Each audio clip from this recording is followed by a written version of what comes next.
Je vous souhaite la bienvenue à cette autre chronique prévention présentée par Promutuelle Assurance Montmagny-Lillet. Et je suis en compagnie du directeur de la prévention chez Promutuelle Assurance, Mathieu Labrec. Bonjour. Bonjour, Michel. Mathieu, il y a tellement de choses à penser pour préparer la maison pour l'hiver. Ouais. Regardez la liste. Alors, la dernière chronique, on n'a pas eu le temps de passer au travers parce qu'il y a beaucoup d'éléments qu'il faut penser, préparer, parce que l'hiver, c'est l'hiver. L'hiver, c'est l'hiver. Puis je pense que c'est important de prendre le temps de bien les décortiquer, justement, pour bien comprendre le pourquoi on fait toutes ces étapes-là.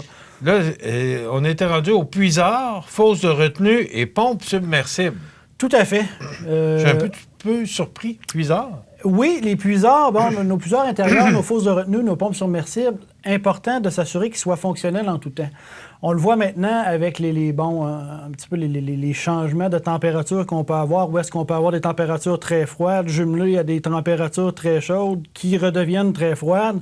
Donc, à ce moment-là, même des pluies aciaux, justement, en période hivernale, qu'à ce moment-là, peut avoir une infiltration d'eau, justement, qui se fasse dans nos puisards intérieurs ou nos fosses de retenue. Donc, de là, l'importance de s'assurer d'être en mesure d'évacuer cette eau-là qui pourrait entrer à l'intérieur de la maison. Donc, important de vider, de nettoyer nos puisards. On va faire de même pour la fosse de retenue qui va être munie d'une pompe submersible. Notre pompe submersible, encore là, important qu'elle soit connectée puis qu'elle soit fonctionnelle. Donc, souvent, des fois, les conseillers vont arriver dans les maisons lors des visites. La pompe est déconnectée. Donc, à ce moment-là, oui, on a une pompe, mais elle ne fonctionnera pas. Pas très utile. Pas très utile. Donc, s'assurer qu'elle soit connectée puis qu'elle fonctionne aussi. Au niveau, on peut avoir aussi un détecteur de fuite, un détecteur d'eau, si on veut. Donc, par contre, ça va être un petit détecteur, donc une petite plaquette, là, souvent qu'on va installer au sol ou près, par exemple, d'un chauffe-eau. Avec un système d'alarme? Avec un système d'alarme relié à notre système d'alarme qui, à ce moment-là, va nous peut avertir une centrale d'alarme qui a une infiltration d'eau. Donc, il faut le vérifier aussi, puis on peut songer à l'installation. Si on est plus propice, justement, à subir des dégâts d'eau, ça peut être une option intéressante à ce moment-là. Si vous faites installer ça, n'oubliez pas de le dire à votre agent d'assurance, parce qu'il peut avoir, justement, si on veut, des rabais de primes, où est-ce que, lorsqu'on est mieux protégé, lorsque nos bâtiments sont mieux protégés. Donc, à vérifier avec votre agent. Au niveau des arbres, pourquoi les arbres? Les arbres, on le sait, on a eu des épisodes de grand vent, on en a à l'occasion, on en a aussi l'hiver. Ces arbres-là, justement, peuvent tomber sur notre maison, sur nos bâtiments, sur nos véhicules, sur notre galerie.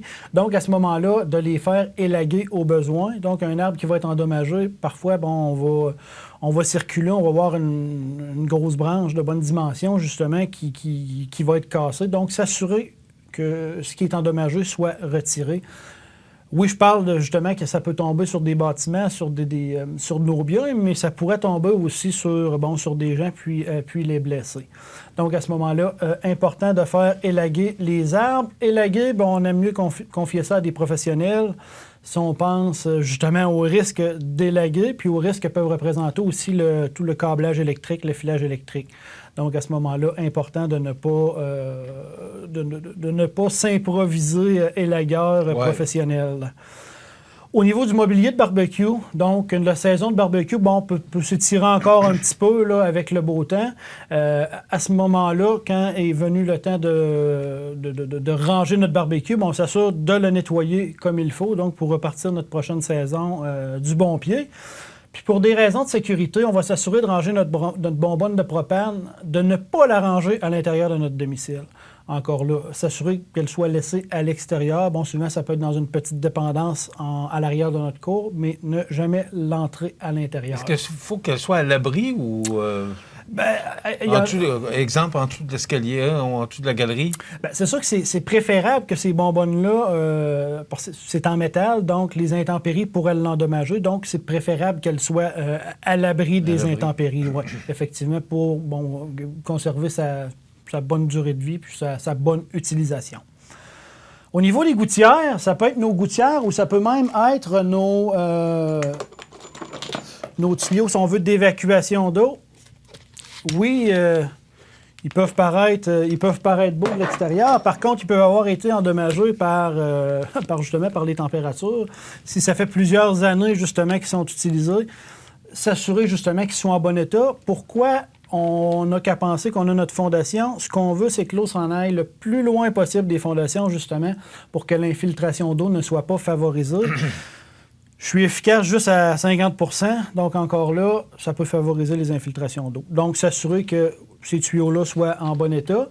S'assurer aussi que nos gouttières sont en bon état, de les nettoyer parce qu'il peut y avoir justement des branches, du feuillage. Encore là, s'assurer de retirer ces matières-là. Des nids d'oiseaux. Des nids d'oiseaux, effectivement, toutes sortes de choses. Au chalet, là, des nids d'oiseaux. Oui. Les balles des enfants, les frisbees. Donc, encore là, on s'assure que ces gouttières-là soient pleinement opérationnelles, justement, pour fonctionner. On s'assure aussi que les ancrages soient bien fixés. Ce qu'on dit aussi pour les tuyaux, pour l'évacuation d'eau, c'est au moins à 1,8 mètres de la maison. Donc, notre tuyau, si on veut, notre gouttière devrait se prolonger sur 1,8 mètres de notre fondation pour justement éviter le plus possible les infiltrations d'eau par les fissures de la fondation.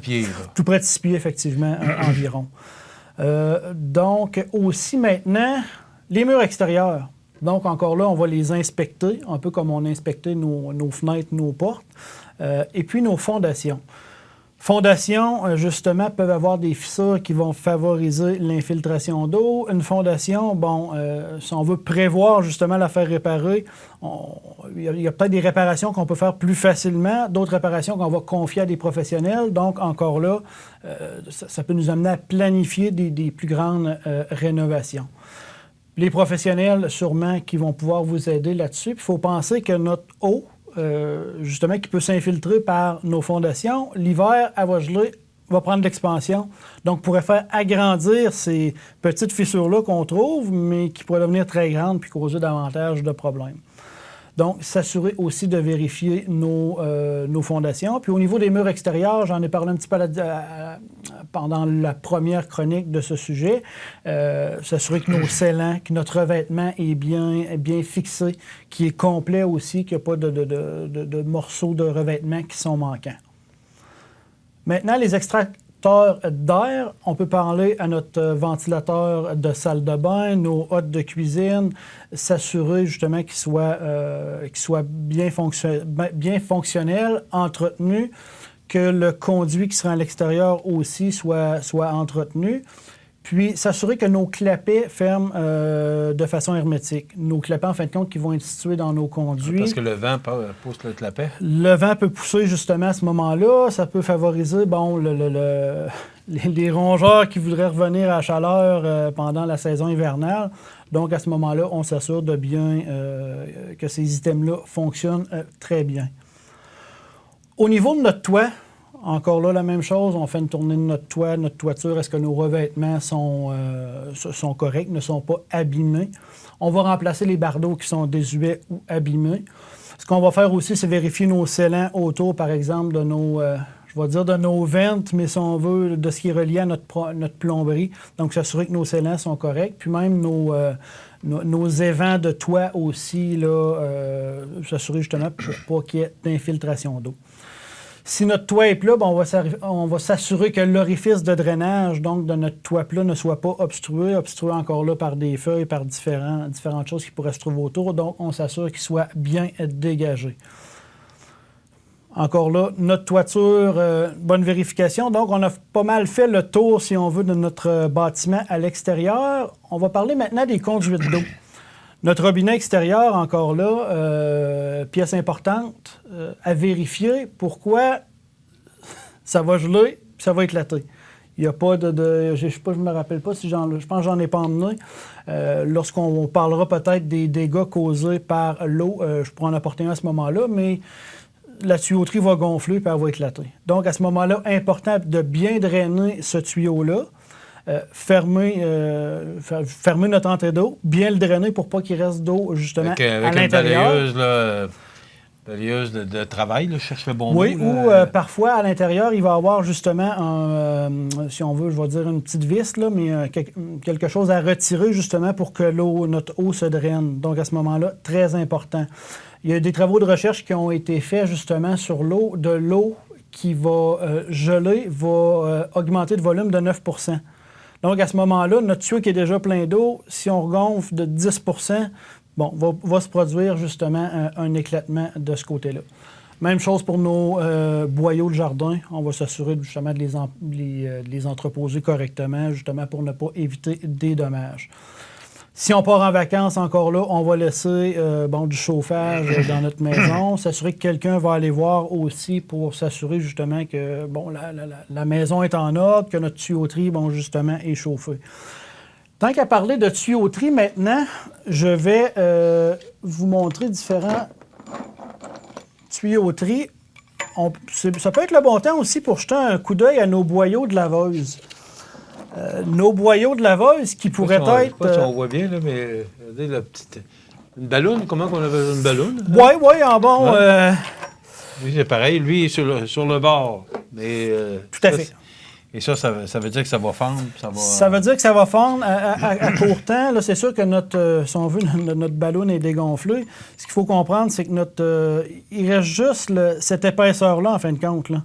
Notre gaine intérieure est perforée, puis il reste juste ce petit caoutchouc-là à éclater. Souvent, des dégâts d'eau, on en voit justement à cause simplement de ces ballons-là. Notre tuyau qui s'est dégradé avec le temps a eu une faiblesse, a commencé justement par faire une ballonne. Par enfler de même, puis après ça... c'est ça, par enfler. Il y a aussi la rouille, justement. La rouille qui peut dégrader nos tuyauteries. Donc, important de les vérifier. Ce qu'on va privilégier, c'est de les remplacer par ce type de boyaux-là en acier tressé, justement, qui vont être plus solides, justement, pour nos... Ça, il faut le changer. Moi, je l'ai fait chez moi. Il faut les remplacer, maison au chalet, je l'ai changé. Puis, il me semble plus... Quand tu as vu ça, il me semble qu'on se sent plus en sécurité. Oui. Comme le chalet n'est pas toujours occupé, et l'eau est connectée, l'eau est toujours en force, en vigueur. Là, c'est... S'assurer. Encore là, c'est pas un gros investissement. C'est le dégât que ça fait quand tu es une semaine sans aller au chalet. C'est incroyable. Puis ça arrive. Là. C'est pas des peurs qu'on se compte. Ça arrive vraiment. Là. Donc, important de jeter un petit coup d'œil à ça. Pareil pour nos boyaux de toilette. Peut-être qu'on peut penser qu'on ne pensera pas, en fin de compte. Celui-là ici... C'est le même genre de tuyau, mais qui fait exactement pour les salles de bain. Par contre, ces tuyaux-là, si on voit, lui, il est endommagé. Est-ce que j'en ai un autre? Un petit peu le même principe. On a notre bague de plastique ici qui a été trop serré après notre cuve de toilette, puis a fini par éclater. Encore là, le même principe qu'un tuyau de laveuse. On le voit que c'est cassé, là. Effectivement, c'est cassé, c'est des choses qui arrivent. Donc, s'assurer de ne pas trop serrer ces parties-là, ces pièces-là. On est tenté, avec de l'eau, on est tenté à serrer pour pas que ça coule. On veut pas que ça coule, mais ça peut nous causer des problèmes. À ce moment-là, des fois, ça coule 10 fois plus. Effectivement, parce qu'un tuyau comme ça qui se rompt peut causer un dégât d'eau très important. Fait qu'encore là, on peut les remplacer par de nouveaux tuyaux en acier tressé. Ouais. Nos bagues, justement, qui ont été changées, ont changé le design de la balle. De la bague, puis s'assurer que nos produits soient conformes. Par exemple, ici, on est capable de voir la mention CSA. C'est des laboratoires donc qui vérifient la conformité de ces produits-là, qui vont les tester. Donc, c'est reconnu. C'est reconnu. Même chose pour ces boyaux-là. Encore là, on voit la mention CSA. Donc, s'assurer d'utiliser des boyaux qui sont reconnus. Rapidement, entrée abri d'auto. On s'assure justement de bien les vérifier. Même chose pour nos caniveaux, justement, qui pourraient se retrouver justement près de nos garages. Justement, s'assurer qu'ils soient bien entretenus aussi. Au niveau de nos margelles extérieures, s'assurer encore là qu'elles soient bien dégagées. Puis, si on a une génératrice, période hivernale arrive, on peut penser qu'il va y avoir des pannes électriques. La tester, bien important. Et puis, parce que si on a à s'en servir, on veut qu'elle fonctionne. Faut pas qu'elle soit dans la maison. Oui, effectivement. Qu'elle soit à l'extérieur. Tout à fait. Et équipement essouffleuse. S'assurer qu'elle soit bien entretenue, qu'il soit à portée de la main. Même chose pour le sel à glace, ne pas attendre le premier épisode de verglas avant d'aller s'en procurer. Quand il n'y en a plus dans les magasins. Effectivement. Merci beaucoup, Mathieu. Merci. Alors, c'est toute une liste, c'est long comme liste, mais c'est tellement important de prendre le temps. Oui. Parce que le temps, c'est de l'argent. Tout à fait. Merci, Mathieu Labrec, qui est directeur de la prévention chez Promutuelle Assurance Montmagny-Lillet. On se retrouve dans 2 semaines. Merci, Michel. Ça complète.